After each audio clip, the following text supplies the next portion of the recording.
అయిపోయింది. అరే నేను చెప్తా కదా నువ్వు ఆగు. ఓహో మా వాళ్ళతో కలిపిద్దామని తీసుకొని వచ్చినావా? నీ వాళ్ళని కల్పించుడు ఎక్కడిది? మరి దేనికి తీసుకొచ్చినావు వీడికి? యోగి స్థలం కొందామని వచ్చిన. ఏంది 5 గజాలు ఎట్లున్నది? జాగుంటావా? 10,000 ఉన్నాయి నీ దగ్గర. మరి పైసల గురించి నువ్వెందుకు బాధపడతానవే? కుక్క అంతే ఎరుగుతాయి. ఇట్లాంటి డీలింగ్స్ మంద చేస్తానా? ఇప్పుడు మనం ఊరు సర్పంచ్, మొత్తం రాలి పడతాయి. నువ్వు ఎందుకు కంగారు పడతావు?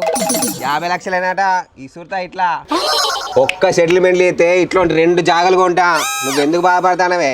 ఆహా పిల్ల పుట్టక ముందుకే కుల్ల పుట్టినట్టున్నది నీ కథ. ఊరికే నువ్వు సర్పంచ్ రౌడీ కాదు, అర్థమైందా? ఎన్నో సెటిల్మెంట్లు చేస్తాడట.